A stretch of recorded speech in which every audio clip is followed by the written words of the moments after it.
I still remember the exact sound of the front door closing that night. Soft, careful, almost gentle. The kind of sound a man makes when he thinks no one is listening. My name is Zelena.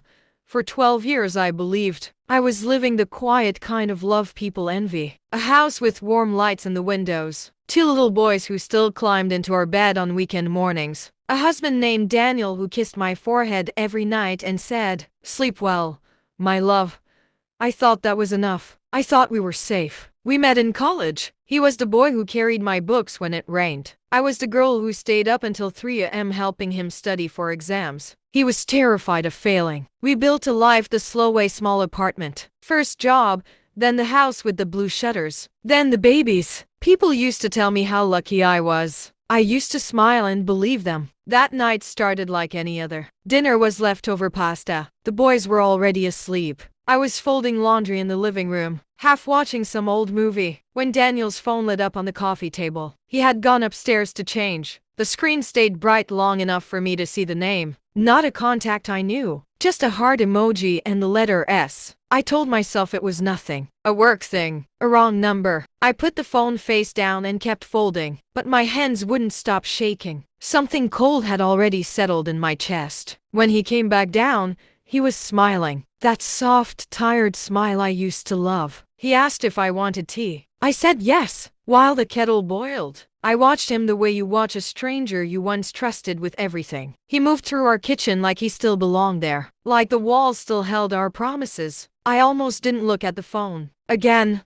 almost. But something stronger than fear made me pick it up while he was in the pantry. The passcode was still our anniversary. He had never changed it. That small fact alone should have told me how little he expected to be caught. The messages were not long. They did not need to be. "Miss you already. Can't wait for Friday. She has no idea."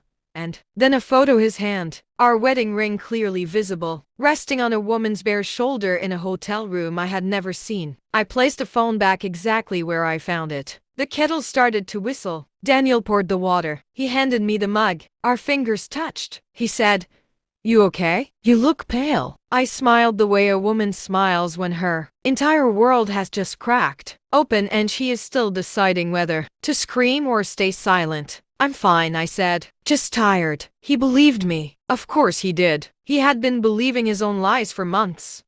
Don't forget to like this video, subscribe for more content, and comment with the name of someone special to you. That night I lay beside him in the dark, listening to his steady breathing, and felt something inside me go completely still. Not broken yet, not raging, just quiet. The kind of quiet that comes before a storm you choose to walk into with your eyes open. I did not sleep. I counted the hours until morning and made a decision that would change everything. I would not confront him yet. I would not cry in front of him. I would not give him the satisfaction of seeing me shatter. First, I would learn the full truth, and then I would decide what justice looked like for a woman who had given 12 years of her life to a man who was already living another one. The next morning I moved through the house like a ghost who still remembered how to make breakfast. The boys laughed over cereal. Daniel kissed my cheek on his way out the door and said he'd be home late. Big project at the office.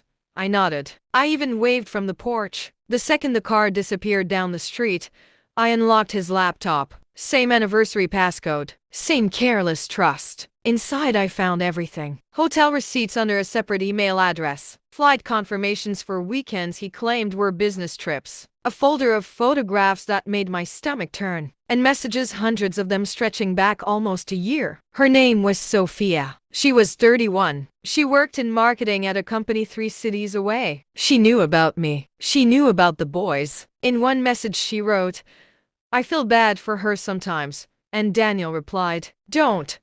She has the house and the kids. She'll be fine." I sat on the floor of our bedroom and read until my eyes burned. Every soft word he had ever spoken to me suddenly felt like a performance. Every anniversary gift, every "I love you," every time he held me after a hard day and whispered that I was his entire world. All of it had been shared with someone else. The pain came in waves. First the sharp, breathless kind that makes you fold in half. Then the heavy kind that settles in your bones and makes every ordinary sound. The refrigerator humming, the neighbor's dog barking feel loud and wrong. I cried until there was nothing left. Then I stood up, washed my face, and looked at myself in the mirror. I did not recognize the woman staring back. She looked older, harder, but her eyes were clear. Over the next 2 weeks, I became someone else. I opened a separate bank account and began quietly moving money. I photographed every receipt, every message, every photo. I spoke to a lawyer who specialized in cases like mine. I learned what evidence would matter and what would only break my heart further. At night, I still slept beside Daniel. I still cooked his favorite meals. I still smiled when he talked about work. The performance was exhausting, but it gave me something I had lost the night I found the phone control.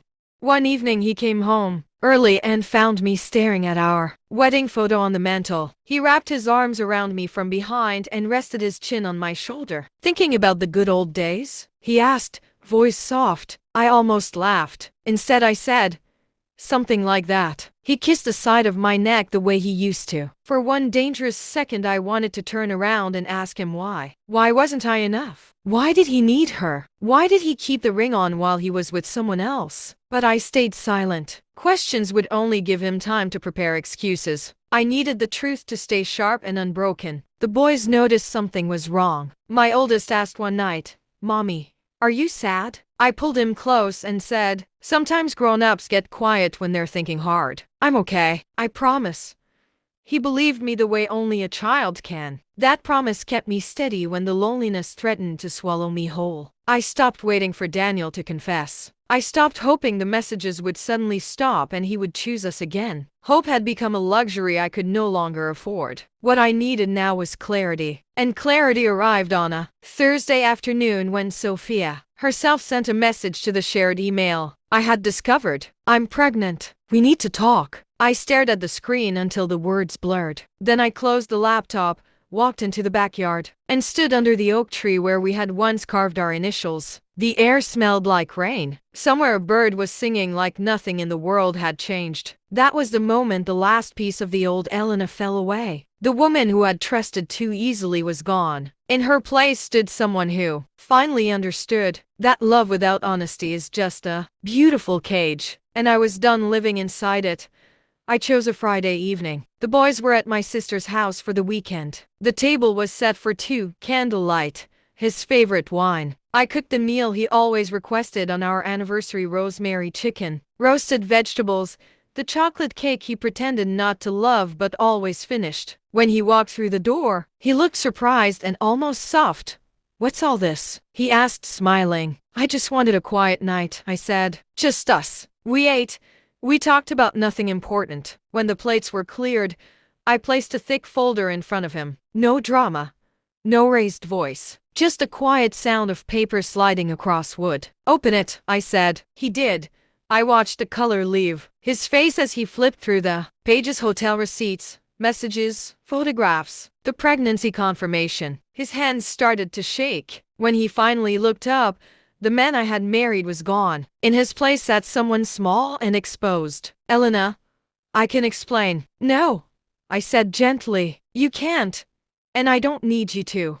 I told him the house would be sold. The boys would stay with me. The money he had hidden would be accounted for. Sophia would receive a formal letter making it clear that any further contact with our family would be documented and used. I had already spoken to her once, calmly, factually. She had cried. She had apologized. She had not known the full extent of the life he claimed to hate. Whether that was true no longer mattered to me. Daniel begged.